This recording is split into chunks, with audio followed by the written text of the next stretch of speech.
그래서 그런지 우리 찬양대 처음에 들어갈 때 보니까 굉장히 긴장하고 이렇게 들어가는 것 같아요. 싸우러 가는 전사들인 줄 알았습니다. 정말 감사하고 우리가 항상 주의 일을 감당한다는 것이 얼마나 큰 기쁨인지 몰라요. 주의 일을 잘 감당해내시기를 주의 이름으로 축원을 드립니다. 오늘은 내가 원하노니 깨끗함을 받으라, 이런 제목이에요. 우리는 매일 주변에 건강한 사람들만 만나고 또 교제를 나누고 이렇게 살다 보니까 세상 모든 사람들이 마치 전부 다 건강하게 잘 먹고 잘 사는 것으로 착각을 합니다. 그러나 지금도 얼마나 많은 사람들이 질병 속에서 고통을 당하며 살아가고 있는지 모릅니다. 내가 건강하다고 해서 모든 사람들이 다 건강한 것이 아닙니다. 어젠가요? 뉴스에 보니까 예방접종 잘못 맞아서 요즘 아이들이 고생을 하고 있다더라고요. 심지어는 다리를 저는 거예요. 더 무서운 것은 이 아이들이 나을 수 있다 하는 가능성을 진단할 수가 없다는 것입니다. 근데 이것이 접종의 방법이 두 가지가 있답니다. 하나는 뭐냐 하면은 정부에서 주는 그 접종을, 백신을 맞는 방법이 있고, 또 하나는 사제로 이렇게 좀 좋다고 해가지고 맞는 방법이 있답니다. 근데 요즘에 엄마 아빠들이, 특히 젊은 엄마 아빠들이 그걸 훨씬 더 선호한다는 거예요. 근데 거기서 많이 문제가 발생이 된다는 겁니다. 그다음에 흉터 이렇게 남잖아요. 이렇게 빠바바바 이렇게 무슨 총알 나오는 구멍처럼 흉터 나는 거. 그걸 뭐라 그래요? 그 무슨, 예? BCG 그걸 맞는 거예요. 그래서 우리나라 아이들이, 수없이 많은 아이들이, 뭐 시리아의 아이들은 뭐 하루에 2명씩 죽어간다 그러니까 뭐 거기에 비교하면 뭐 아무것도 아니라고 생각할지 모르지만 지금 우리나라 현실이 그래요. 그래서 이거 접종을 맞는데 정부에서 주는 백신을 맞으면 보상이 3억 원 이상이 주어진답니다. 근데 이건 사제로 맞는 거는 돈을 더 주고 맞으면서도 보상을 정부로부터 하나도 받을 수 없다는 거예요. 저는 그걸 보면서 이런 생각을 했어요. 첫째, 감사했어요. 왜냐하면 우리 교회 아이들 중에는 우리 애들이 많이 태어나잖아요.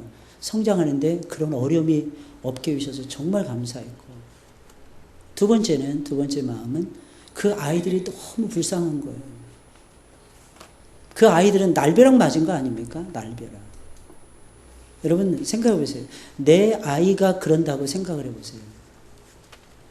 그것만큼 참기 어려운 일이 어디에 있겠습니까? 어떤 아이들은 태어나자마자 수술방으로 들어갑니다.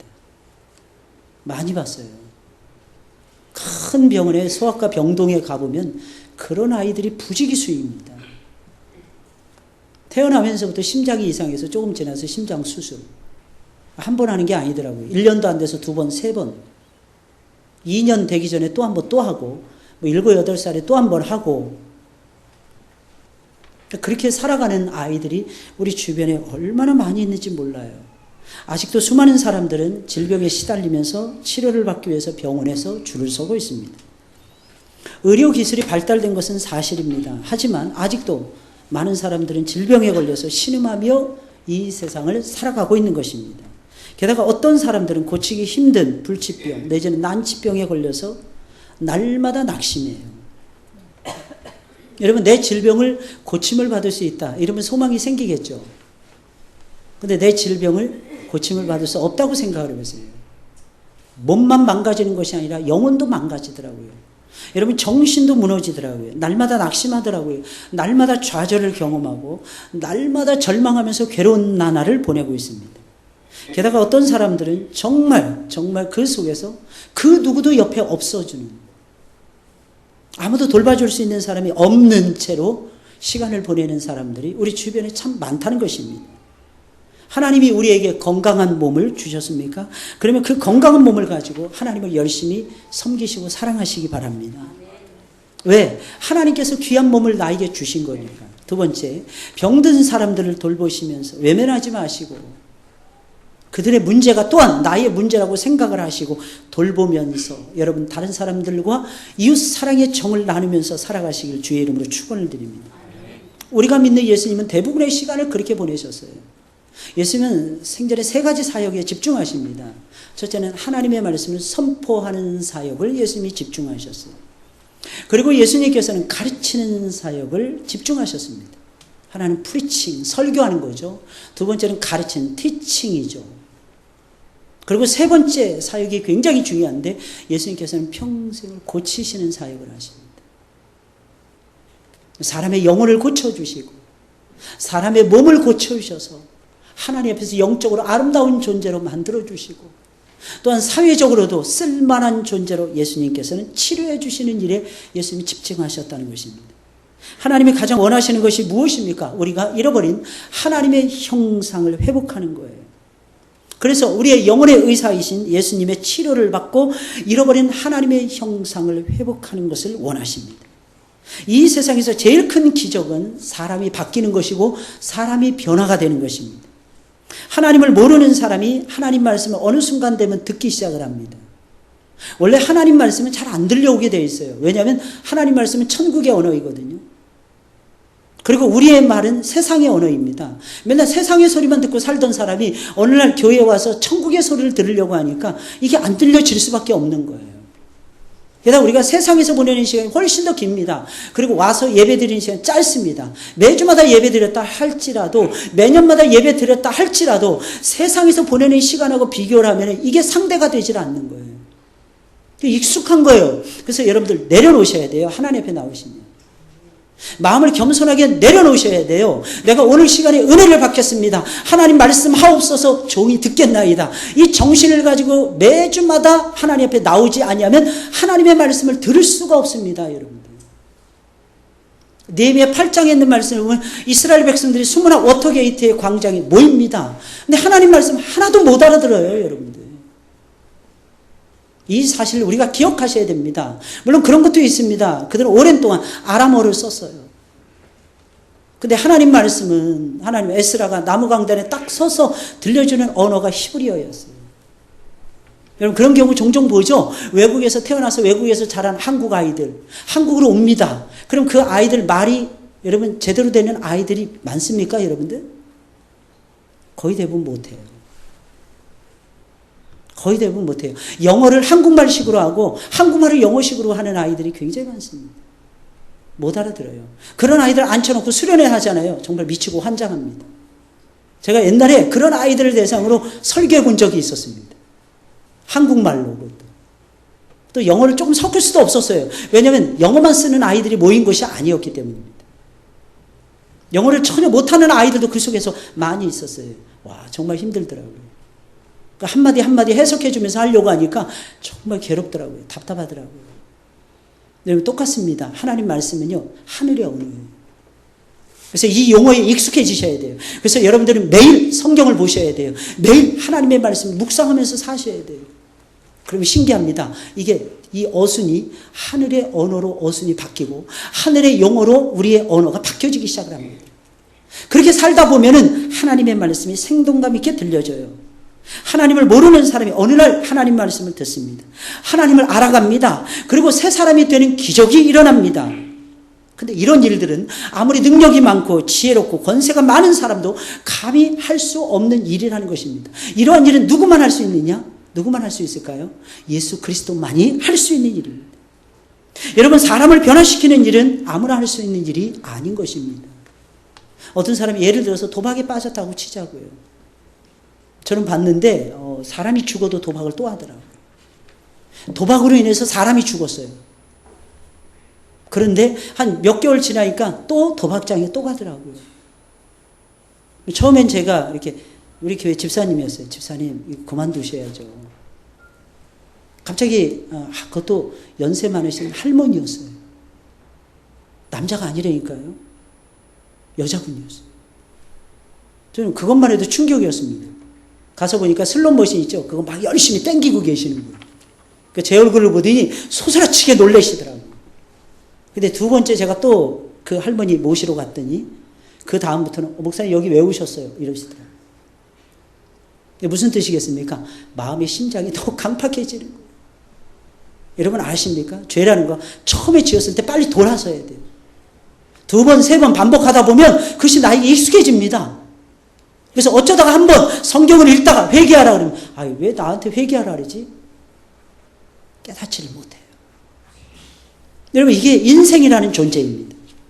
아무쪼록 사랑하는 여러분들, 그 사람을 바꿀 수 있는 방법 딱 한 가지입니다. 복음의 말씀 외에는 없어요. 사람을 바꿀 수 있는 방법 아무것도 없습니다. 이 일을 하기 위해서 예수님이 오신 거예요.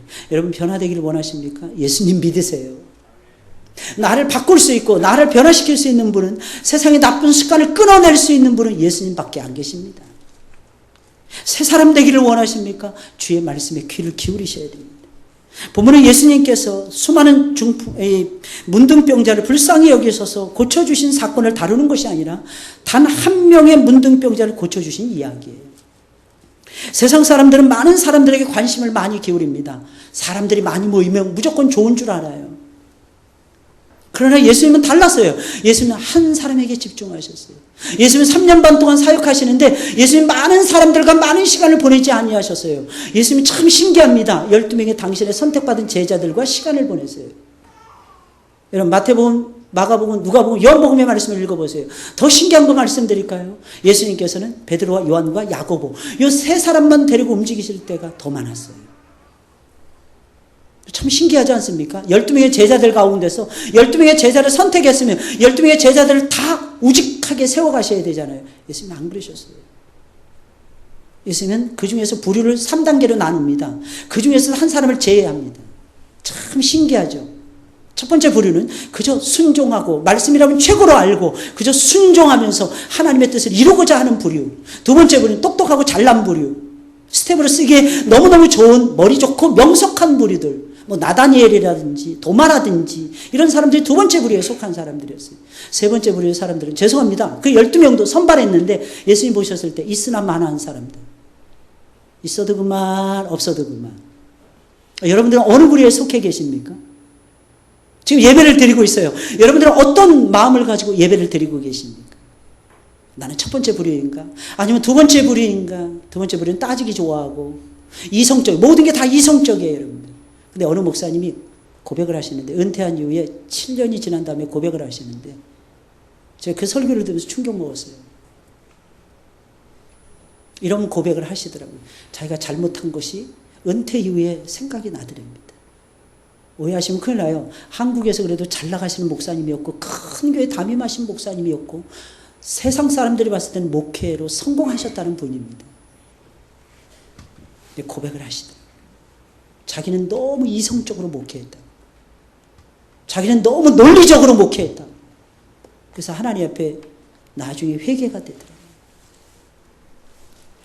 내가 정말 하나님께 미치고 말씀에 미쳐서 내가 내 이성을 초월하고 내 지혜와 능력을 초월해서 하나님을 의지하고 하나님께 미쳤다면 내가 더 많은 사람들을 건질 수 있었을 텐데, 내가 훨씬 더 많은 사람들을 주께로 이끌어갈 수 있었을 텐데, 그러시면서 회개하시면서 설교하시는 내용을 들어본 적이 있어요. 여러분, 어떤 부류에 속해 계십니까? 아니면 있으나 마나 합니까? 내가 와도 교회는 몰라, 이런 예배를 드리기를 원하십니까? 아닐 거예요, 여러분들. 그렇다면 과연 우리는 어떤 모습으로 하나님 앞에 서야 될까요? 예수님은 한 사람 한 사람에게 집중하십니다. 그래서 우리가 예수님을 존경하는 것입니다. 게다가 참 신기한 것은 이 사람은 정상적인 사람도 아니었어요. 몹쓸 질병에 걸렸어요. 이 사람은 어디에도 쓸 수 없어요. 사회적으로도 쓸 수 없어요. 사회적 죽음을 당한 사람이에요. 영적 죽음, 사회적 죽음, 모든 것에 소망이 하나도 없었던 문둥병자였어요. 중증 문둥병자, 영원히 병든 사람이었어요. 너무 오랫동안 사람들과 격리되어서 살다 보니까 이 사람에게는 아무런 희망, 아무런 소망이 없었어요. 심지어는 그의 가족도 이 사람을 버렸어요. 왜? 이 병이 옛날에는, 오늘날에는 고칠 수 있지만 옛날에는 이 병이 전염이 된다고 생각을 했어요. 저 어렸을 때 두 가지 때문에 무서워했던 것 같아요. 저희 집 맞은편에 공동묘지가 있었어요. 상여가 메어지는 어린 시절에 죽음이 뭔지 모르잖아요. 근데 제가 지금도 생각나는데 저보다 몇 살 더 많은 형님이 죽었어요. 아래 동네에서. 근데 어떻게 했냐니까 어른들이 하시는 소리를 들은 거예요. 산에 묻고 지금 내려오는 길이라. 와, 근데 저는요, 그게 그렇게 무섭더라고요. 야, 이게 사람이 죽음을 모르니까, 야, 사람을 산에 묻고 내려오는데, 이게 너무 무서운 거예요. 두 번째 무서운 것이 있었습니다. 이게 뭐냐면, 동네에 문둥병 환자 아저씨가 있었어요. 저는 그분이 그렇게 무섭더라고요. 그리고 우리 어린 시절에는 지나다니면 이렇게 길거리에 그런 문둥병 환자분들이 종종 볼 수가 있었어요. 거린이지만 실제로 보면 눈이 없어요. 한쪽도. 보셨습니까? 와, 너무 무서운 거예요. 나도 저런 질병에 걸리면 어떡하지? 특히 그걸 나병이라고 불렀어요. 그 나병을 부르는데 옛날엔 거짓말들이 너무 많았잖아요. 무성했잖아요. 그 나병 환자들이 죽으면, 나 환자들이 죽으면 코 속에서 나비가 나온다는 거예요. 그리고 그 나비가 누구 코에 들어가면 나병 환자가 된다는 거예요. 너무 무서운 거예요. 혹시 저분이 나랑 같이 얘기하다가 죽어서 만약에 그게 나비가 나오면 나한테 들어올 확률이 매우 높잖아요. 그러니까 얼마나 무서워했는지 몰라요. 이번에 어느 목사님하고 제가 1박 2일을 보내는데 이 목사님은 목사님 아들입니다. 자기는 뱀 가지고 놀았다 그러더라고.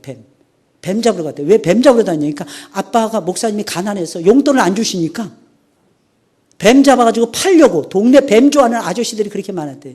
그래가지고 하나에 70년대 초반이었는데 100원씩 주고 팔았다 그러더라고요. 그걸 그래서 오늘날의 액수로 얼마인가 한참 둘이서 계산하고 막 그랬어요. 하나도 무섭지 않았대요. 특히 밤중에 막 돌아다녀요. 그분은 아주 곱상하게 여자처럼 생겼어요. 그런데 그렇게 무서워하지 않더라고요. 여러분 어떠십니까? 우리는 예수 안에 있기 때문에 무서워하지 않는 것입니다. 저는 그게 그렇게 부러웠어요. 근데 저 어린 시절에 예수 밖에 있다 보니까 그게 그렇게 무서웠어요. 나병 환자를. 여러분 친척들도 버린 사람이었어요. 친구들도 버렸어요. 가까이 하기를 꺼려 했어요. 아주 불결한 질병이었어요. 그런데 주님은 그를 어루만져주며 고쳐주십니다. 그 사람은 온몸이 문둥병에 걸린 소망이 하나도 없는 사람이었어요. 그의 몸속에는 문둥병이라고 하는 독성이 자라고 있었어요. 퍼져 있었어요. 도무지 깨끗함을 받기 어려운 아주 절망스러운 상태가 이 사람의 상태였어요. 문둥병이 머리부터 발끝까지 퍼져 있었어요. 온몸에 퍼져 있었어요. 여러분 온몸이 퍼져서 썩어간다고 생각을 해보세요. 무슨 희망이 있겠습니까? 문둥병은 아주 혐오스러운 질병이며 하나님의 형상을 완벽하게 파괴시키는 무서운 질환입니다. 이 세상에 있는 질환 중에서 제일 무서운 질환이에요. 머리카락이 빠집니다. 눈썹이 빠집니다. 손톱이 썩어서 문드러집니다. 저는 실제로 본 적이 있어요. 손가락 발가락이 끊어져 나갑니다. 마디마디가 오그라듭니다. 나중에 서서히 한두 마디씩 빠져나갑니다. 잘려나갑니다. 근데 느끼지 못해요. 왜? 문둥병이라고 하는 균이 있다 보니까 느끼지 못하는 거예요. 잇몸이 문드러지고 이가 빠집니다. 코가 제자리에 없어요. 눈이 제자리가 없어요. 귀가 제자리에 없습니다. 만신창이가 되는 질병이 문둥병이라는 질병이에요. 물론 오늘날에는 치료가 가능하지만 오늘날에도 무섭습니다. 저 남태평양 섬나라인 피지라는 곳에 가면은요, 그렇게 이상하게 그 섬은 환상적인 판타스틱 아일랜드라고 불러요. 그런데 이상해요. 그 섬에 가게 되면 문둥병자들이 그렇게 많다는 거예요. 거기서 20, 30년 동안 애를 쓰다가 WHO 사무총장에 오르신 분이 계십니다. 한국인 의사 선생님이세요. 30대에 가셔서 나환자들과 함께 하셨어요. 그래서 피지 사람들 문둥병 환자들이나 가족들은 그 박사님을 우러러봅니다. 그 박사님이 이종욱 박사님이죠. 지금은 WHO 사무총장이 돼서 아프리카를 내 집 드나듯이 드나들면서 에이즈 퇴치 운동을 벌이고 계십니다. 에이즈 퇴치 운동을 벌인대요. 와, 대단하시더라고요. 그 700만 명 이상을 생존하게 만들었답니다. 그래서 굉장한 지금 전 세계적으로 엄청난 센세이션과 각광을 받고 계세요. 근데 이분이 저 의왕에 있잖아요. 의왕에 그 나환자들을 라자로스 무슨 요양원인가 하는 곳이 있어요. 거기서 30대 초반에 거기서 드나들면서 자원봉사하기 시작했대요. 낮에는 환자들 보고, 내과 의사 선생님인가 그랬는데 낮에는 환자들 보고, 그리고 주말이나 밤에는 거기 가서 자비량으로 다 환자들 만지고, 한 번은 어떤 의사가 자기를 진단했는데 문둥병에 걸렸을 확률이 높다고 진단을 내렸대요. 그분이 그때 28살 결혼하기 전이었대요. 그날의 그 절망을 잊을 수가 없답니다. 얼마나 힘들었는지 말도 못했답니다. 아, 이래서 문둥병자들이 힘들어하는구나. 그리고 의사 선생님이, 해외에서 의사가 들어왔는데 진단을 잘하는 의사 선생님이었답니다. 제일 먼저 그분에게 달려갔을 때 나를 진단해 달라고. 다행히 문둥병이 아니었답니다. 그냥 피부병이었다는 거예요. 할렐루야. 그래서 지금까지도 문둥병이 안 걸리고 있어요. 보니까요, 키도 굉장히 작으세요. 1m 60도 안 되시는 것 같아요.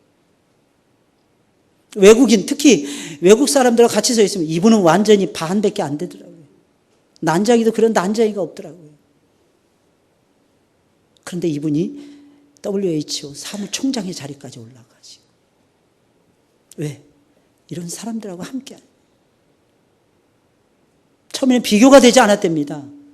투표를 해서 되는 거거든요. 비교 안 되는 17대 14인가 17대 15로 이긴 거예요, 이분이. 그리고 얼마나 기뻐하시는지. 이유는 딱 한 가지였습니다. 내가 생명을 건지는 일을 더 힘있게 할 수 있다 하는 사실 때문이었답니다. 여러분, 그러니 여러분들 생각을 해보세요. 이 병이 전염이 된다고 생각해서 가족들로부터, 사회로부터 격리시켰어요. 따라서 문둥병자들은 엄청난 고통에 시달려야만 됐습니다. 몸이 아파오는 거, 괴로움, 외로움, 또한 영적으로 고단한 거, 사회적으로부터 격리되고 죽음을 당하는 거, 이 슬픔, 이것을 문둥병 환자들은 겪어야만 했어요. 이런 사람을 예수님이 만나서 치료해 주신 것입니다. 아무도 만지거나 고칠 수 없는 난치병을 최고의 의사이신 예수님께서 고쳐주신 것입니다. 그의 살이 어린아이의 살처럼 곱고 희게 변화된 거예요. 그래서 더러워진 영혼까지도 깨끗하게 고쳐주셨어요. 문둥병으로 인해서 죽어가는 영혼이 얼마나 소중한지 모릅니다.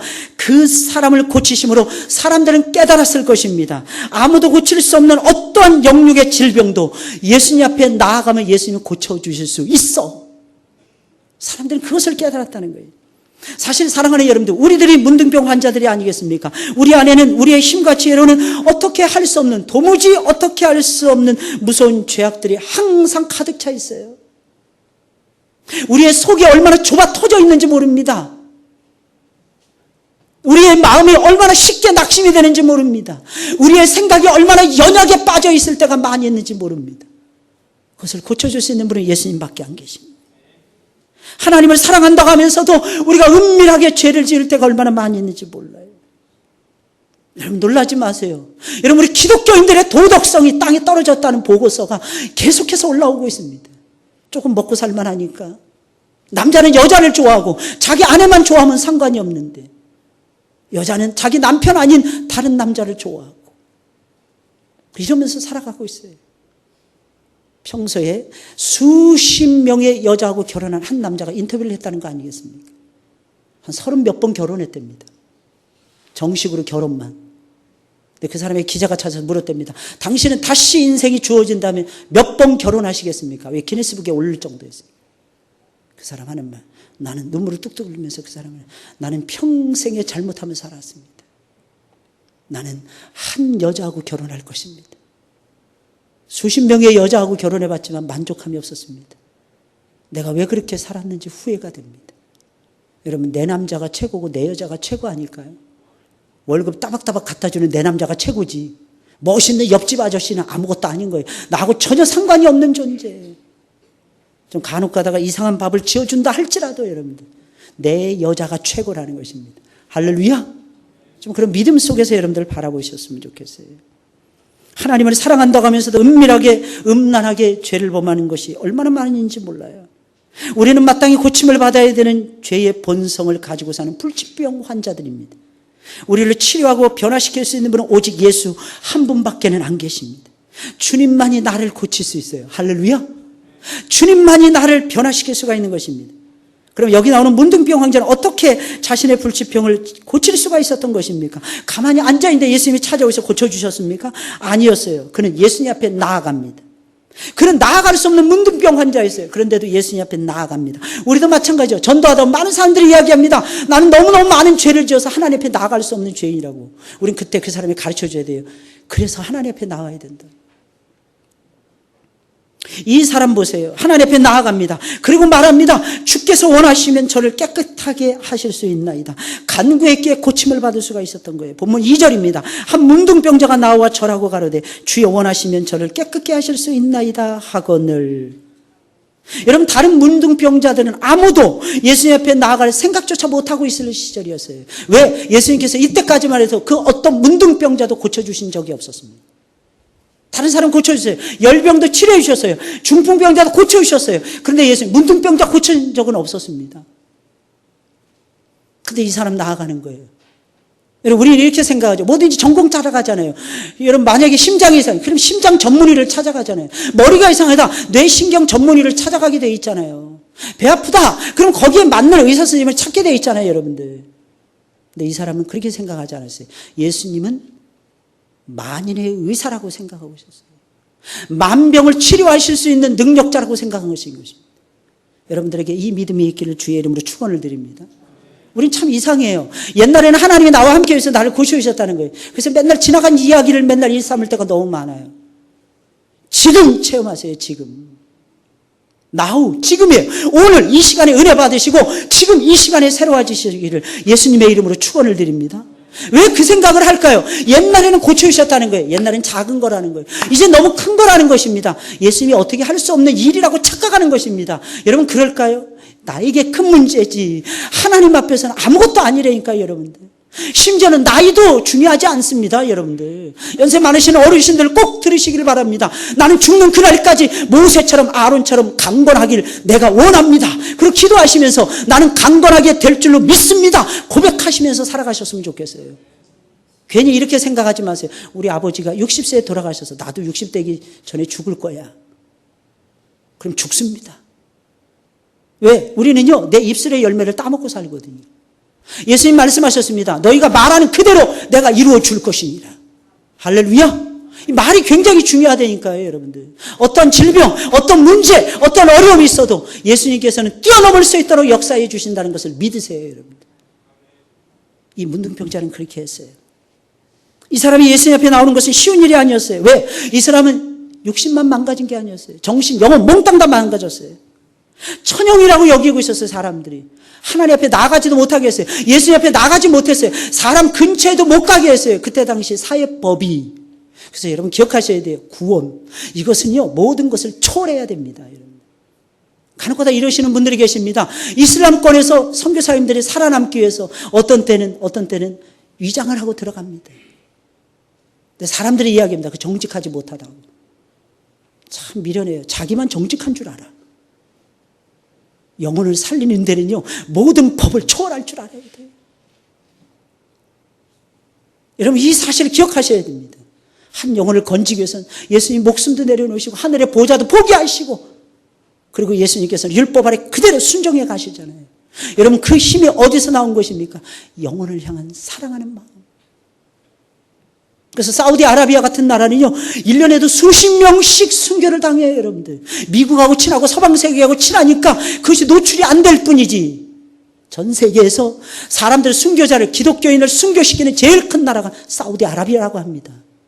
지금 시리아에 내전이 벌어지고 미국 편에 적극적으로 가담하는 나라가 사우디예요. 소련하고 그다음에 러시아죠. 러시아하고 이란이 한패가 되고, 그러면서 지금 시리아의 내전이 6년 동안 계속되고 있잖아요, 여러분. 이게 얼마나 가슴 아픈 일입니까, 여러분들. 그러나 여러분 기억하셔야 돼요. 우리는요, 어떤 일이 있어도 예수님을 붙잡아야 되고 예수께로 달려나가셔야 됩니다.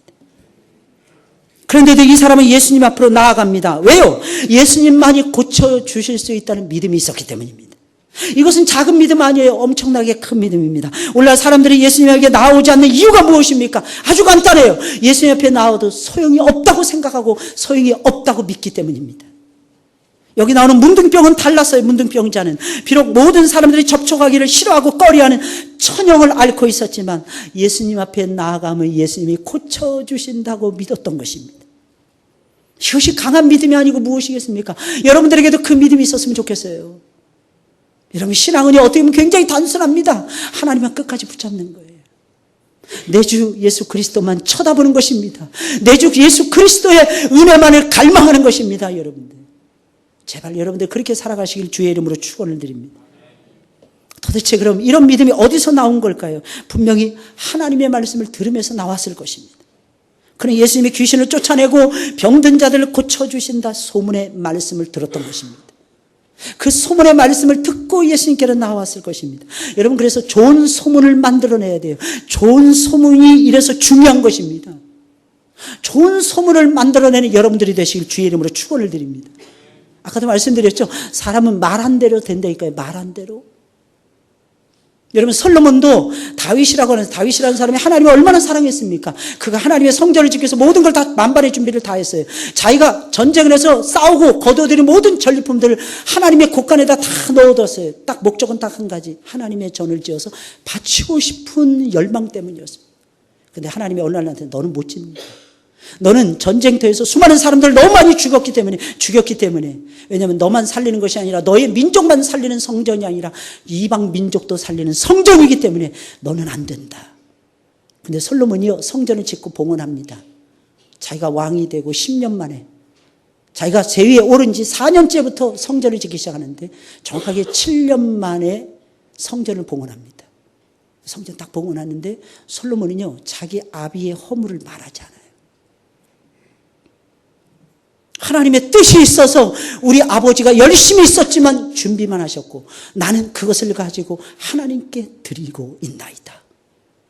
내 아비가 어쩌고 저쩌고 내 아비가 전쟁터에서 사람들을 죽여서 어쩌고 저쩌고 싹 빼버립니다. 이유가 무엇일까요? 딱 한 가지.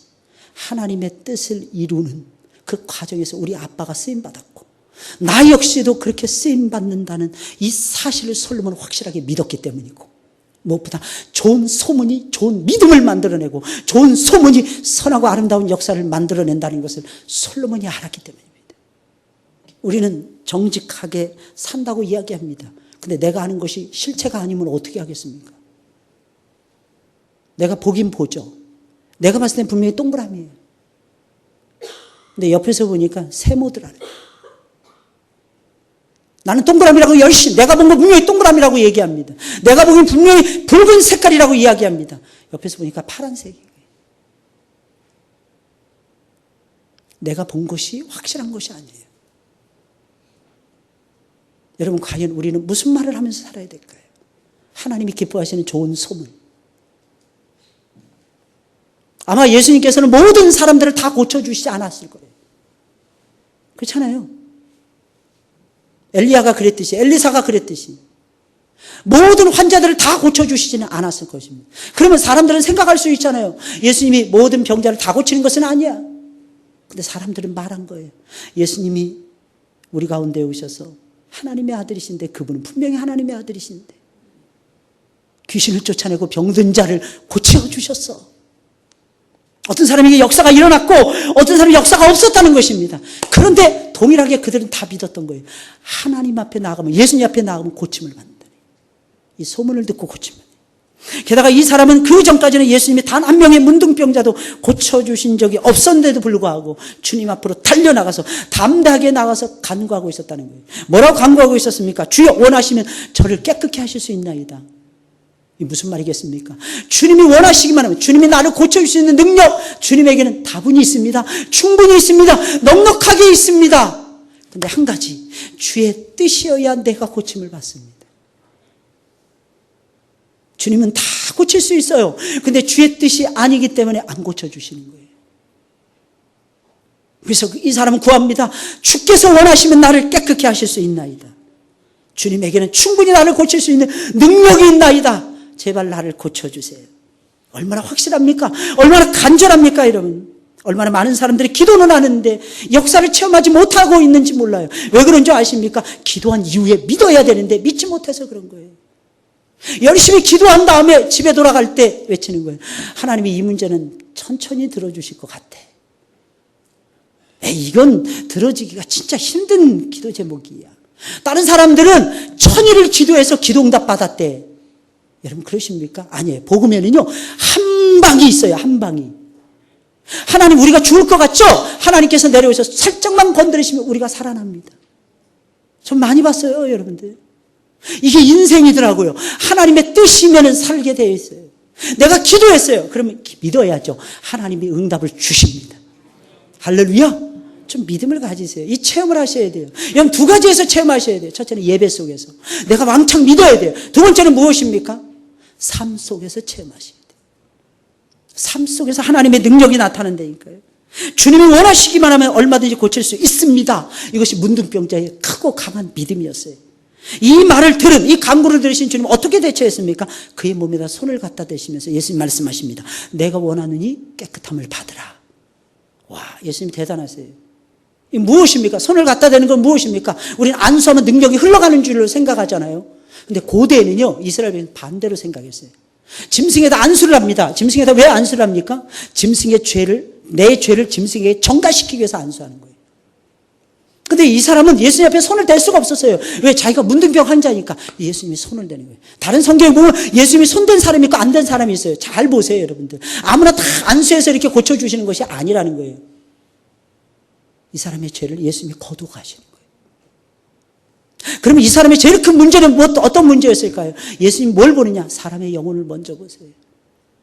우리는 뭘 먼저 볼까요? 육신의 문제, 우리의 물질의 문제, 우리의 자녀의 문제, 이런 것부터 우리는 크게 생각할 때가 얼마나 많은지 몰라요. 근데 예수님은 그러지 않았어요.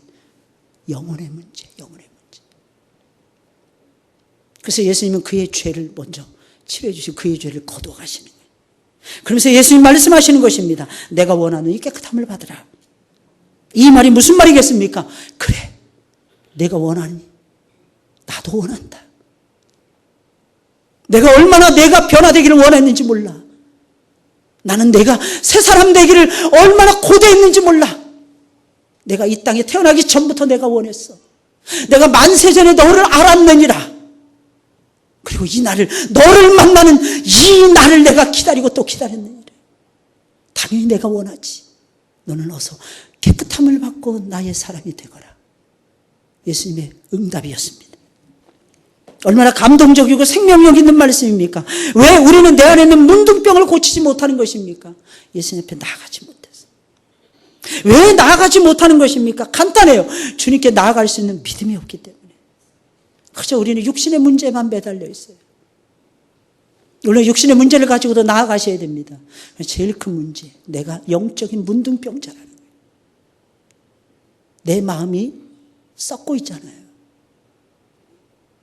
내 영혼이 잘못될 때가 너무 많죠. 뭐 좋은 걸 바라보면서도 좋게 못 보고, 아름다운 꽃을 바라보면서도 흉물스럽다고 말하고. 왜? 내가 괴로우니까. 이럴 때가 우리가 얼마나 많이 있는지 몰라요. 이런 영혼의 질병, 예수님 앞에 달려나가셔서 고침을 받으셔야 돼요. 오늘도 우리는 정직하게 내려놓으셔야 돼요. 오 주님, 내가 문둥병자입니다. 하나님 나를 좀 고쳐주세요. 그래야 우리 돌아가신 우리 최낙호 장로님처럼 돌아가시는 그날까지 천국을 바라보시면서 삽니다. 어제 소천 하셨는데, 소천 예배를 인도하고 끝나고 났는데 큰아드님이 저한테 보여주시는 거예요. 목사님, 쪽지를 내주는 거예요. 이게 뭡니까? 장로님이 아버지가 언제 기록하셨는지 모르겠지만 아버지가 마지막 남긴 필체이시고 마지막 남긴 편지입니다. 읽어보니까 빌립보서 2장의 내용이었어요. 다 못 쓰셨지만 그 어른의 마음속에는 하나님을 의지하고 믿는 신앙이 확실하게 들어가 있어요. 그래서 하나님께서는 하나님의 품으로 그분을 모셔가신 거예요. 향년 89세. 만으로 88세를 넘으셨어요. 기억나시죠, 여러분들? 우리 최낙호 장로님 귀가 전혀 안 들리시는 분이었어요. 근데 예배에 집중하십니다. 말씀을 하나도 못 들으셨어요. 근데 제 입만 쳐다보셨어요.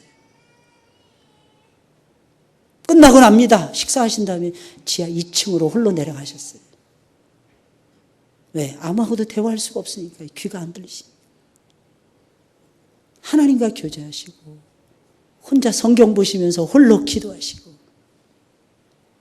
요양병원에 입원하셨을 때도 가시면 항상 성경책 붙들고 계세요. 성경책이 너덜너덜 될 때까지.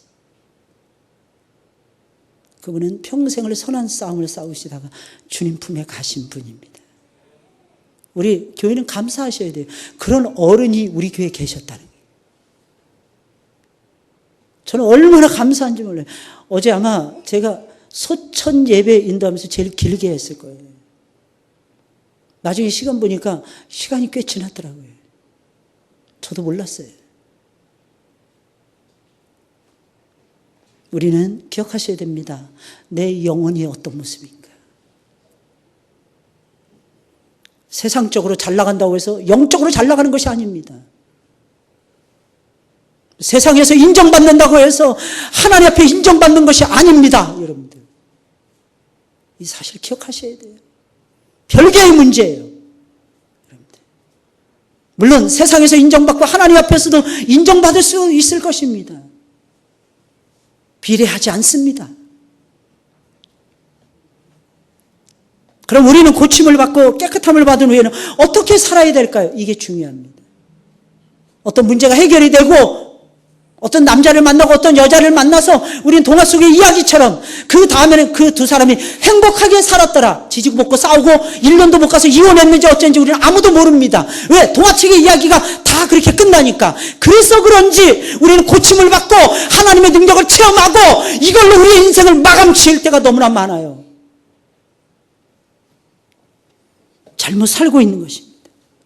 고침을 받고 구원을 받고 깨끗함을 입은 다음의 삶이 훨씬 더 중요한 것입니다. 구원받는 건 오히려 순간이에요. 그러나 구원 이후의 삶은 엄청나게 깁니다. 여러분들. 이때 믿음을 지키고 선한 싸움을 싸우고 달려갈 길을 달려가고 믿음을 지키며 산다는 거, 이게 얼마나 어렵고 힘든 일인지 몰라요. 여러분들. 예수님 말씀하십니다. 삼가 아무에게도 이르지 말고 다만 제사장에 가서 내 몸을 보이라. 예수님 그렇게 말씀하십니다. 4절에 있는 말씀이에요. 이상하지 않습니까? 왜 예수님이 이런 엄청난 일을 이루신 다음에 아무에게도 말하지 말라고 하셨을까요? 이때 당시에 사람들은 메시아관이 잘못되어 있었기 때문입니다. 그들이 생각하는 메시아는요, 지금까지 그들이 수백 년 동안 바벨론의 압제, 메대와 파사의 압제, 알렉산더 제국의 압제, 로마의 압제 속에서 수백 년을 살고 있었어요. 거의 600년이 넘도록. 600년이 넘도록. 그러니까 그들의 마음속에는 뭔가 한이 있었어요. 그 한이 무엇입니까? 유대의 나라를 회복하는 거예요. 때가 되면 하나님 나라가 너희에게 임할 것이니라. 그때마다 제자들이 묻는 말. 하나님의 나라가 어느 때에 임할 것입니까? 그것이 그들의 관건이었어요. 이유가 무엇입니까? 한이 맺혀 있는 거예요. 맨날 억울하게 종살이만 거예요. 노예살이만 거예요. 그래서 그들의 나라, 번듯한 나라 세우고 떵떵거리면서 하나님 나라는 이런 거야 외치고 싶었던 욕망이 유대인들의 가슴속에 살아있었어요. 그래서 예수님이 뭔가 한가 기적만 베풀며 예수님이 왕을 삼으려고 했어요. 그래서 예수님은 그런 왕으로 오신 분이 아니었다는 것입니다. 나는 너희의 영혼을 건져서 하나님이 기뻐하시는 자리에 너희의 영혼을 세우기 위해서 나는 이 땅에 온 하나님의 아들이니라. 내 나라는 이 나라에 속한 것이 아니고 내 나라는 천상에 속해 있는 위대하고 가장 고상하고 가장 가치 있는 나라이니라. 예수님이 그것을 가르쳐주고 싶었던 거예요. 예수님이 그래서 아무에게도 말하지 말라요. 그래서 예수님 제사장에 가서 보이라는 거예요. 이때 당시에 문둥표, 이 사실 제사장의 역할이 다 끝나가고 있었잖아요. 예수님이 십자가에 달려 죽으시는 순간에 제사장 부분은 날아가는 것입니다. 그런데 예수님 마지막까지 율법을 지켜가시는 거예요. 와, 제사장에 가라는 것은 하나님께로 가라는 뜻이에요. 무슨 뜻입니까? 예배 드리라는 거예요. 그리고 너가 예물을 증거 삼아서 드리라는 것입니다. 무슨 뜻이겠습니까? 예물은 우리의 믿음의 증거라는 것입니다. 원래 예물이라고 하는 말은 무슨 뜻이냐면 히브리어로 미나라고 하는 뜻이에요. 미나는 선물이라는 뜻이에요. 하나님 앞에 선물 드리는 거예요. 여러분 선물 드릴 때는 가장 최고의 것을 선물하잖아요. 여러분들 가장 좋은 것을 선물하잖아요. 하나님 앞에 예배 드릴 때는 가장 좋은 것, 최고의 것을 선물하셔야 돼요. 여러분들. 무엇입니까? 확증받는 거예요. 내가 죄사함을 받았구나. 그리고 제사장에게 가라. 이 말은 무슨 말이겠습니까? 제사장에게 가서 만나서 내가 완전히 고침을 받았다는 확증 판결을 받고 너는 다시 내 가족에게, 내 사회에게로 돌아가라. 이런 뜻입니다. 무슨 말이겠습니까? 하나님의 말씀을 따라서 내가 죄사함을 받고 그리고 세상에 나아가서 하나님의 말씀을 이루어가는 세상의 제사장으로 너는 살라. 사명까지 주시는 거예요. 사명까지. 문둥병자일 때는 이 사람이 체험해 보셨던 예배, 문둥병자였을 때는 이 사람이 행하지 못했던 사회의 아름다운 경험, 이런 것들을 예수님께서는 하라고, 너는 이 세상에 가서 내 몸을 보이고 예물을 드리고 내가 다시 완전히 씻음을 받았다고 하는 확증 판결을 받으라고 예수님이 이렇게 하시는 거예요. 여러분 어떠십니까? 여러분 구원 받으셨습니까? 진짜 구원 받으셨습니까, 여러분들? 그럼 그 은혜를 잊지 마세요. 예수님 앞에 달려 나오세요. 예배의 목숨을 거세요. 그리고 기억하셔야 됩니다. 이 예배 시간에 우리는 기억해야 돼요. 나 같은 사람이 와서 이 자리에 앉아 있는 것만 해도 감사하고 감격하셔야 돼요. 하나님 나라는 어떤 나라이냐? 자기의 죄됨을 인정하는 사람들이 모여서 이루는 나라이지. 내가 세상에서 어떤 존재인데, 이 기독교가 국교가 되면 무섭습니다. 무섭게 변질돼 가요. 왠지 아십니까? 거기 가서 출세하니까 사람들이 거기 가가지고, 거기 가야 돈 버니까 사람들이 거기 갑니다. 자기의 죄는 내려놓지 않고 나 잘났다 이거예요. 특히 이민 목회를 해보면요, 그 확연히 드러나요. 이민자는, 우리 한국교회는요 80%가 믿음의 사람들이고 20%가 안 믿는 사람들입니다. 근데 이민교회는 달라요. 거꾸로 되어 있어요. 안 믿는 사람들이 80%, 믿는 사람들이 20%입니다. 왜 그런지 아십니까? 교회를 통해서 얻을 것이 많으니까. 사람들이 회개하라는 것이 싫어합니다. 그래서 어느 목사님이 회개하라는 말 안 합니다. 하나님 말씀 외치지 않습니다. 저는 이해하지 못하겠더라고요. 여러분 안 믿는 사람들에게도 회개하라고 외치셔야죠. 여러분 당당하셔야죠. 이유가 무엇입니까? 우리가 가지고 있는 이 복음이 최고잖아요, 여러분들. 이 복음이 사람을 변화시키잖아요. 이 복음이 나를 바꿔놓고 있잖아요, 여러분들. 그렇다면 이 복음을 증거하셔야죠. 하나님 나라는 수많은 똑똑하고 잘난 사람들이 와서 장기 자랑을 하는 그런 나라가 아닙니다, 여러분들. 하나님 나라는 나는 죄인입니다. 나는 문둥병 환자입니다. 나는 못합니다. 그러나 주님이 하라고 하시기에 내가 합니다. 나는 잘 못해요. 말씀을 가르치는 것도 잘 못해요. 나는 찬양 인도하는 것도 잘 못해요. 나는 사람들 섬기는 것도 잘 못해요. 그러나 주께서 본을 보이셨기에 우리가 합니다. 내가 합니다. 근데 이상하죠? 하다 보면 하나님이 재능을 주십니다. 하다 보면 하나님이 은사를 주십니다. 저는 확신해요. 우리 교회 아이들이 앞으로 10년 후, 20년 후에 세상을 호령할지도 모를 것입니다.